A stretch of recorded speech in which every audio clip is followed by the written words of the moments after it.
Venture capital funds that allow non-accredited investors to invest are not all created the same. We'll look at Robinhood's recently announced venture capital ETF while we wait for its launch. In IPO Radar news, Deel raises at a $17 billion valuation. In prediction markets, Kalshi and Polymarket valuations are exploding. Welcome to the Access IPOs podcast, where we explore opportunities to invest in the world's most innovative and disruptive pre-IPO companies. I'm Craig Stevens, founder of Access IPOs. Before I jump into today's main topic, that's the Robinhood Venture Fund announcement, I want to touch on two upcoming IPOs that I've covered in the past pretty extensively, but it looks like they are moving forward with their IPO dates. Those are Navan and Beta Technologies. Navan is the travel and expense SaaS. It filed for an IPO, the government shut down, and then it updated the terms. And last week we talked about that 20-day rule. It was a pretty boring episode, right? Talking about SEC guidance. But that filing kicked off the 20 days, and they can IPO as early as October 30th. And according to their retail roadshow presentation, that is the target date, October 30th. Beta Technologies is in the same boat. They filed before the shutdown. They refiled with their updated terms, and the earliest they can IPO is November 4th. They also kicked off their IPO roadshow on October 20th, this past Monday. You go to retailroadshow.com to see their presentations, and Beta Technologies in that presentation indicate that the target is that November 4th date for the IPO. You can also go to the NASDAQ website. Now for Navan, on the NASDAQ site, it says October 31st. So one of them is wrong, either the Retail Roadshow presentation or the NASDAQ. I'm guessing the Retail Roadshow presentation is correct because that's what Robinhood is using and that's what SoFi is using for their expected date. Speaking of IPO Access, Robinhood and SoFi are offering shares of the Navan IPO. You can indicate interest leading up to the final date. Beta Technology is not as widely available. I am seeing that deal on Fidelity, but I am not aware, at least at this point, of any other opportunities to invest in that Beta Technologies IPO. If you're thinking about investing in either of these deals, make sure to read the S1. As always, do your own due diligence. I don't recommend buying or selling any specific IPOs on the show, but I do help investors find the opportunities to invest, point you to places where you can do your research, like the Retail Roadshow, like the S1 filing. And that's required reading for anybody who's going to invest in these IPOs. Now, there's a few other IPOs out there that aren't very well-known names. Not that Navan and Beta Technologies are all that well-known, but they've been on my IPO radar for some time, so they're the ones I'm following. But it looks like from here on out, we may get some smaller IPOs, but nothing that's really been on my radar or that's all that interesting. So from this point out, or from November 4th out, if we don't get any more real filings from any big IPOs, I think we can pretty much call an end to the 2025 IPO year, which is a bit of a sad ending with this government shutdown, but that's just the way things are. After Beta Technologies, I expect we're going to probably start looking forward to 2026. But that certainly doesn't mean we don't have things to talk about on the show. On September 15th, Robinhood announced that it was launching a venture capital fund. And this is the next step in Robinhood's mission to democratize investing for all investors around the world, and especially in the United States. So Robinhood filed a filing with the SEC about this venture capital fund, and we got some detail on it, and we got some commentary on it pretty quickly as well.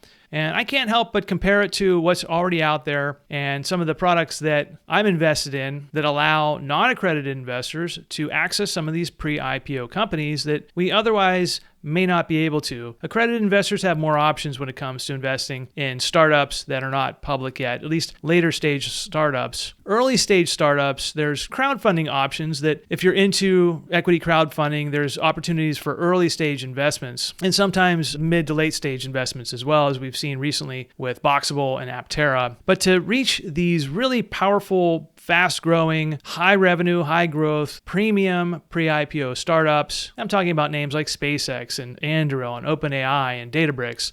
If you want to invest in those companies, you have limited options if you're not accredited, except for venture capital funds. So Robinhood filed this Form N2 with the SEC, and they call this thing the Robinhood Ventures Fund 1, which implies that maybe there's going to be some more in the future. But it's best to go to their website and look at some of the material that they put out there regarding this fund before you go over to the SEC site to read through what this thing actually is. So I'm on the Robinhood website now, and it says here I want to learn more about the Robinhood Ventures 1 fund. It is a closed-end fund, which is a type of fund that goes back to this law in 1940. It's registered under the Investment Company Act. And I'm going to try not to throw a lot of SEC jargon in here, things that we don't really understand. This is meant to be a layman's terms podcast where I'm not throwing too much much jargon in here, but you do kind of have to understand what's going on with these registrations, at least at a very high level. It says here, a closed-end fund does not offer investors redemption rights and can invest up to 100% of its assets in illiquid investments. RVI, and I think that's the ETF planned symbol, plans to list on a national securities exchange, I believe it's the NYSE, to provide investors with the ability to trade shares of the fund, offering intraday liquidity. RVI is going to invest in a concentrated portfolio of private companies at the frontiers of their respective industries. It's going to hold them for the long term. Do I need to be accredited? No. RVI plans to conduct an IPO that will not be limited to accredited investors, and following its IPO, it'll be publicly traded fund. And you can read a little more into it. There's going to be some investment advisors managed by this Robinhood Ventures DE, that's probably Delaware LLC, which was formed in August of 2025. They've got a limited history, and this is a wholly owned subsidiary of Robinhood. Now, Robinhood is trying to democratize this pre-IPO asset, and we know that this is happening. This is a long-term trend where retail wants more access to these kinds of investments, and they're getting them to some extent. Fundrise Ventures has a fund. ARK Invest has a fund. And there's another one called this Destiny Fund, the DXYZ ETF, which is more aligned to what I think Robinhood has in mind here. Now, I'll get into Fundrise and ARK Venture in a moment here, and those are the two that I'm invested in. Those are the ones that I'm going to continue investing in. So what is Robinhood doing here? So in their effort to democratize this investment asset, they're doing what they can under the current law. Now, if we remember back a few episodes, Robinhood is tokenizing some of these private holdings and selling those tokens in Europe because Europe has better established laws or more clarity on their tokenization laws. Whereas in America, we don't have the clarity from our governing bodies, in this case, the SEC. So Robinhood is doing what it can to make this product a reality. They're not the first to do this. There's an ETF out there called the DXYZ, or the Destiny 100 Fund. And this is a fairly popular ETF, but I do not invest in that fund, and I recommend people stay away from the DXYZ fund, and I'll get into that a little bit in a second. But Robinhood is essentially mimicking that fund, but they're going to reduce the number of holdings in their fund. And when they say a concentrated portfolio, they're saying 5 or more, which kind of sounds like 5 to 10. That's not a lot of companies to hold in one fund. Ideally, you want a much more diversified fund, and that's what you get from the ARK Venture Fund and at Fundrise Venture. Fundrise Venture, I think somewhere around 15 holdings. ARK Venture is substantially higher than that, maybe around 30 to 40 individual holdings. So if you go into the SEC filing for this Robinhood fund, it's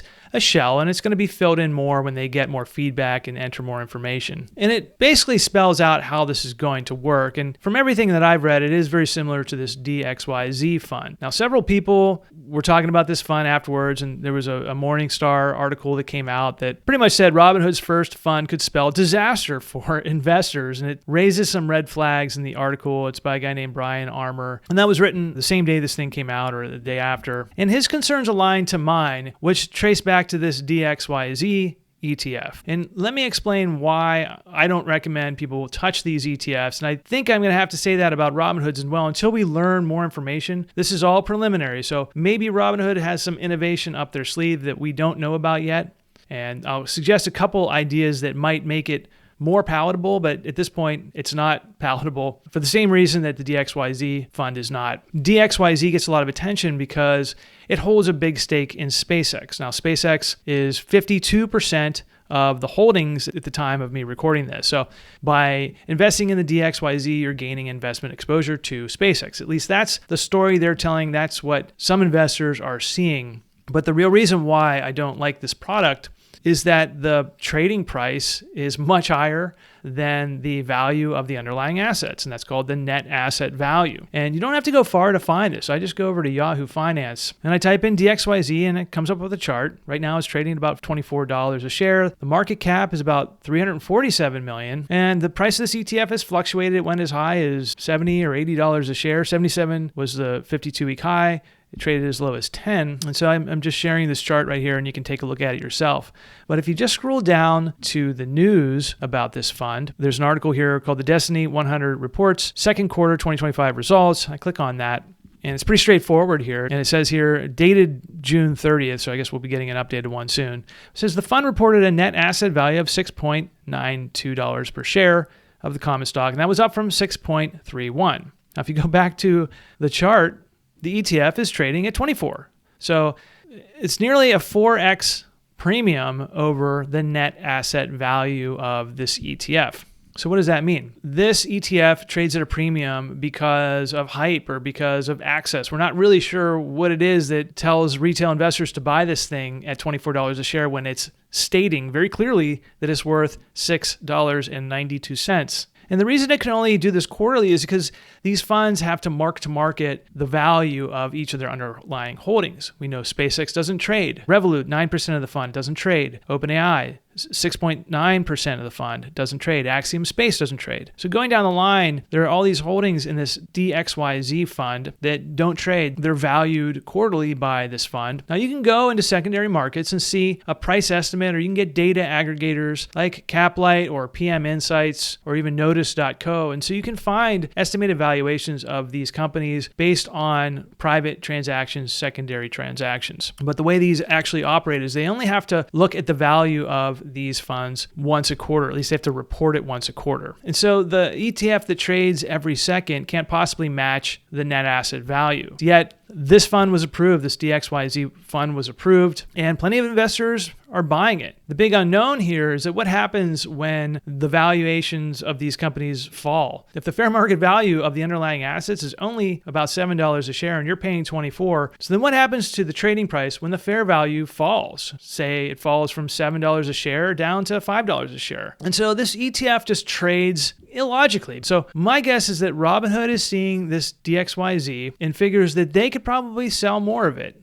And maybe now that it's kind of paved the way to show that, okay, maybe you can trade this on momentum, or retail investors just want to pay a premium for these underlying assets. I think Robinhood is just seeing that as an opportunity to grab some AUM, some assets under management. If this DXYZ can get $350 million in assets under management, Robinhood could probably get up to $1 billion or more. I don't know what they expect here. The other difference here is that Robinhood plans to hold fewer holdings. Presumably, they're going to pick some of the biggest ones like SpaceX and OpenAI and whichever companies they can get their hands on shares, and they should be able to get their hands on some shares, but we don't know what their investment management group is going to pick. And then we also don't know if they have to keep acquiring more of these underlying assets to keep up with the demand of shareholders buying more of this ETF. So there's so many unknowns with this that I just don't think it really makes sense. And that's the warning that was repeated by websites like Morningstar, which is a trusted source as far as I'm concerned. Morningstar is a very trusted source. And you can read through this article that lays out some of these points that I've made and some more. Now, there are other funds that actually invest in companies like SpaceX. They mention in this article that the Fidelity Contra Fund owns a stake, and I actually own some of that fund. Fidelity has owned that for a long time, and it's just one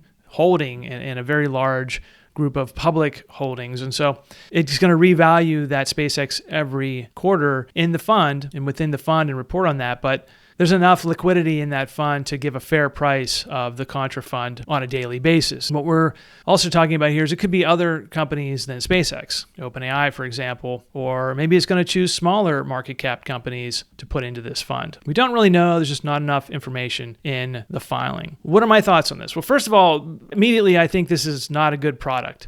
I could be wrong, though. There could be more information coming that we don't know about yet. Robinhood may have something up its sleeve. One suggestion that may work is they could tap into a data provider like a Caplight or a PM Insights and get real-time data from those platforms to try to put a more accurate real-time value on the ETF and try to balance it that way, where instead of quarterly, it's going to do it maybe on a daily basis or on a weekly basis. I don't know if that's possible, but Robinhood has a lot of connections. Maybe they're working on something like that. And maybe they plan to buy more of the underlying assets so that the ETF value matches the net asset value of whatever the underlying holdings are. So that's just speculation. Another possibility is that somehow they have this aligned to their tokenization efforts. We know that Robinhood is buying underlying assets and then tokenizing them and selling them in Europe. That can't happen in the US yet because the laws aren't clear enough yet. But we know that Robinhood wants to do that. They've talked about it and they're working with regulators to try to do it. Although the time is limited, for as long as the government is shut down and Congress isn't showing up to work, it's going to be really hard to pass legislation. Come next year, you're in that election cycle. So if something doesn't happen in the first half of 2026, then that legislation may not come through. We have seen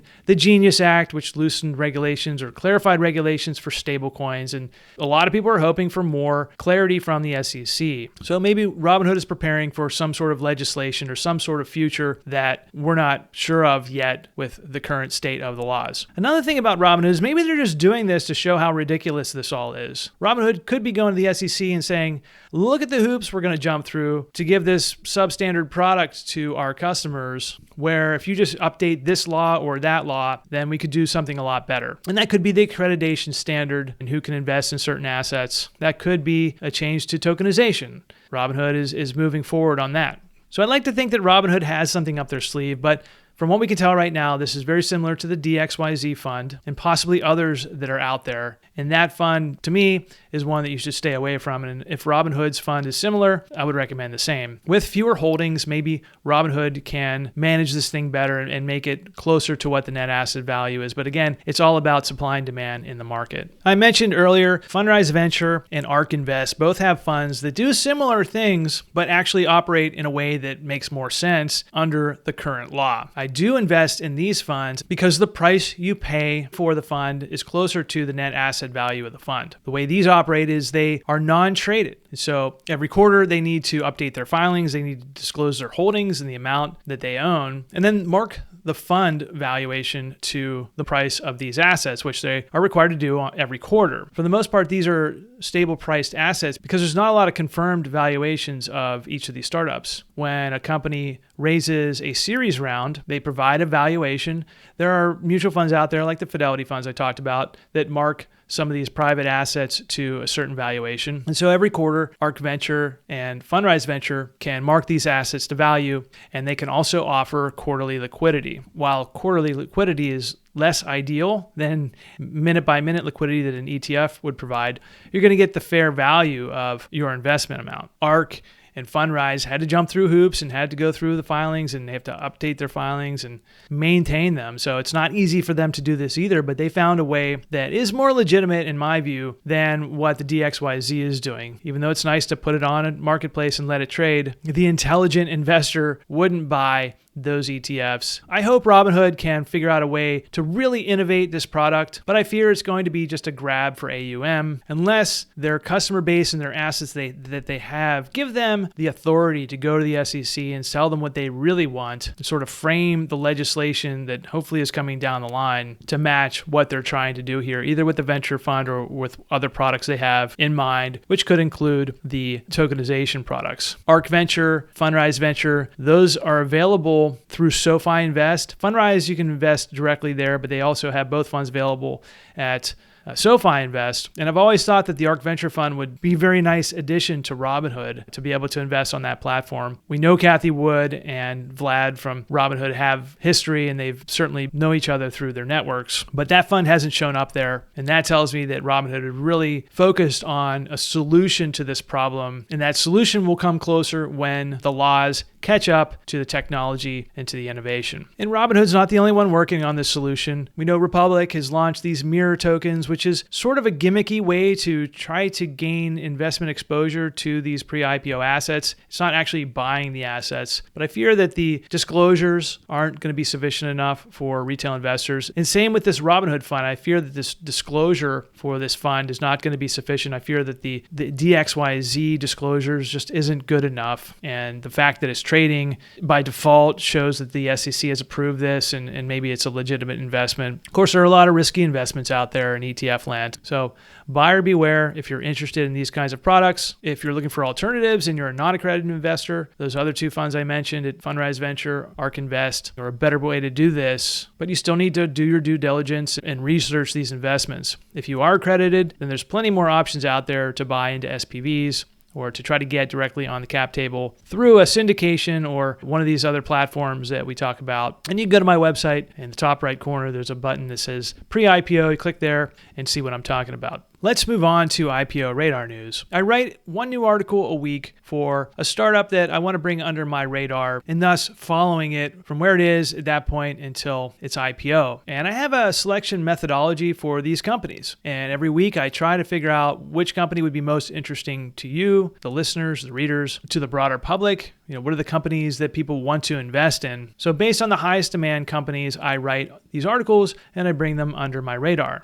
Sometimes there are more companies that I want to write about that I have been able to write about. And I feel like that right now, there's just a ton of new startups in this age of AI that are just coming out of nowhere. These are $1 billion plus up to $10 billion, sometimes $20 billion before I get to writing about them. So I'm doing my best to try to write a new one every week and thinking about adding 2 if I can, although it's hard to keep up with 2 to be able to do the research and get it out there. And right now I'm feeling this especially because of the 2 companies that I'm going to talk about after this first company that I'm going to talk about. And this first company is Deel, D-E-E-L. Deel is an HR company. It does payroll. It's getting into several other business lines, but its bread and butter is payroll and HR. And this is a very competitive space. There's Rippling, there's Gusto. One of the real differentiators with Deel is it is a global HR company. It's really focused on no matter where you are, it wants to be able to deliver your payroll and handle your HR operations. This company has grown faster than pretty much any startup ever. That is until Cursor came around. There's a couple charts out there. I'm going to try to track one down to share with the audience. There's charts out there showing that this has been one of the fastest growing SaaS companies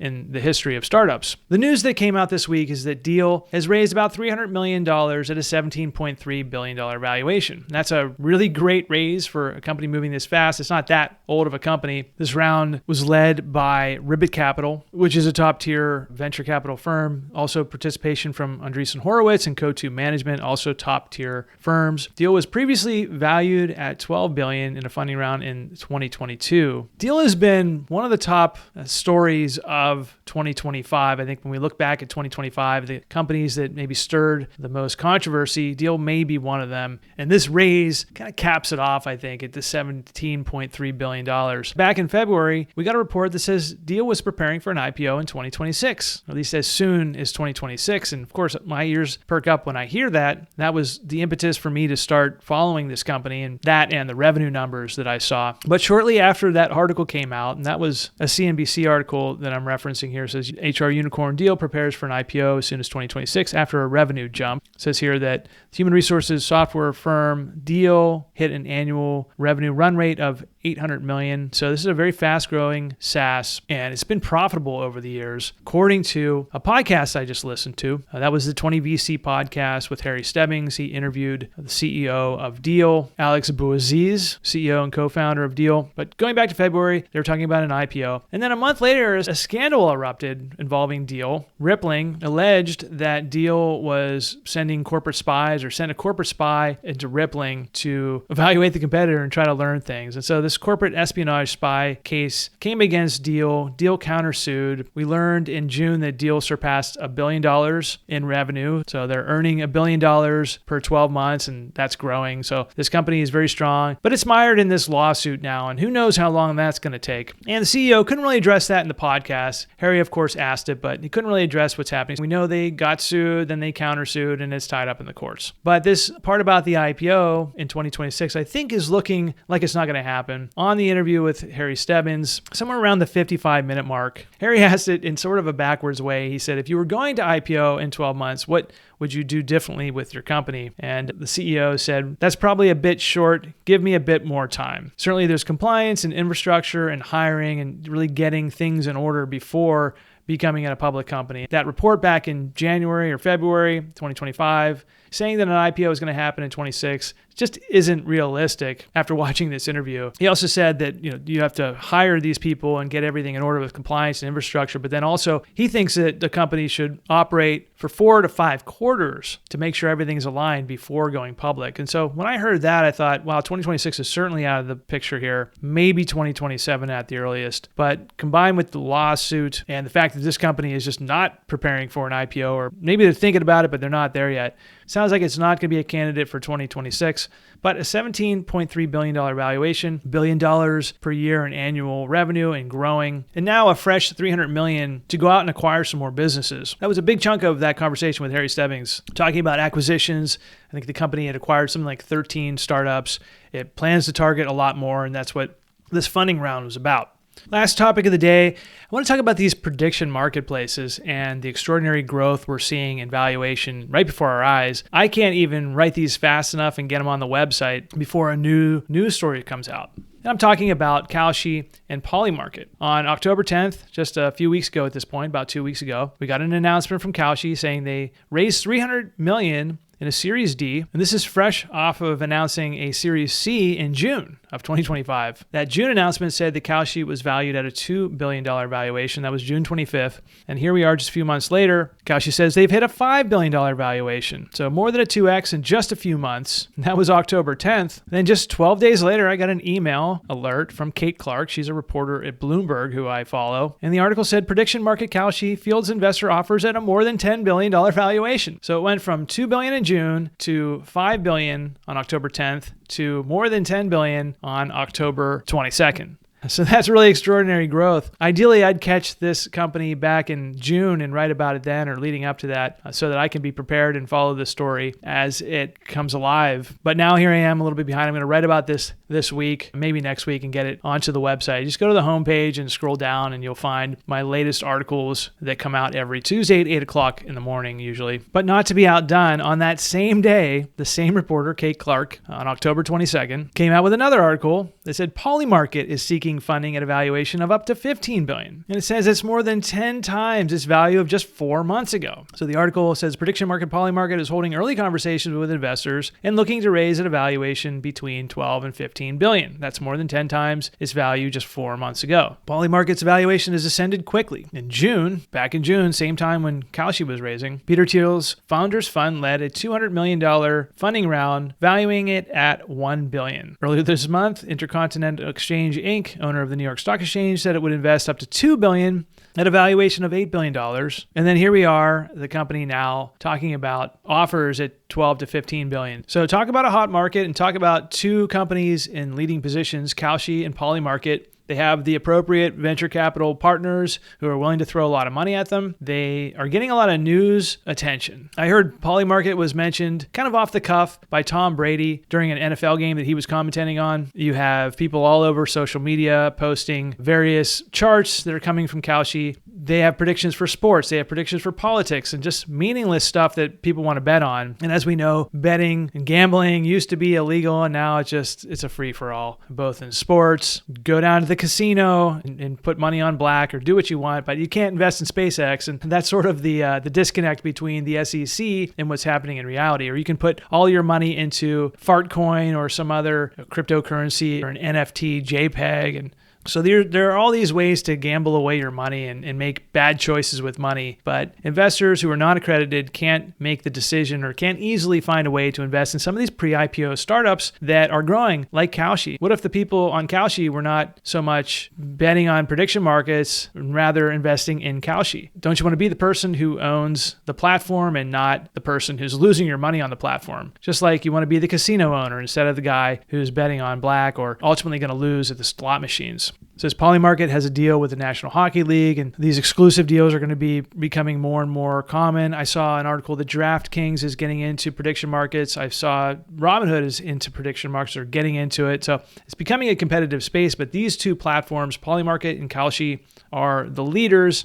Look for articles by me digging into these companies a little bit more and bringing them under my radar so that the next time these rounds close, I'm a little more prepared. It just really snuck up on me, this particular marketplace, and it's already feeling like it might be a little late to invest. If you're a pre-IPO investor, you wanted to get into that $2 billion round or that $1 billion round for Polymarket and participate in that 10x growth. But these companies are certainly a new category to watch, and I'll be bringing them under my radar and reporting on them from now on if there's any more significant news. That's all for the show. Make sure that you're on my newsletter list. I send a newsletter email out every Sunday morning with a link to the new episode, an outline of the new episode. So if you don't have time to watch the whole thing, you can still see what I talked about. And also highlight other articles and events that may have happened during the week that I couldn't cover in the podcast. Or a lot of times they happen Thursday afternoon or Friday as I'm editing the podcast to get it out for Saturday morning. If you sign up for that newsletter, you'll never miss an episode. Also, you can join our growing community, the Access Club. Go to patreon.com/Access IPOs and join a community of investors who are participating in these upcoming IPOs, including Navan and Beta Technologies. We're already chatting about them and sharing where we're placing orders and where they're available. And in 2026, we expect IPO volume to really explode, assuming the market keeps going and remains stable. With a community of investors, you get to see what other people are doing and find some insights from other investors who are more experienced at this or have accounts at a lot of different places and kind of give you tips on where the best deals can be found. When you join the Access Club, it's just $5 a month and you get a 7-day free trial. You can check things out, snoop around. If you like it, you can stay. If not, no harm done. You can go on your way. But my goal is to provide more value for that $5, $10, or $25 at the various membership levels. More value than you're paying. You have direct access to me and a community of investors. You can ask me anything in there. So go to accessipos.com and look for the red star up in the menu, or go to patreon.com/accessipos to sign up. That's all for the show this week. Thanks for watching. Thanks for listening.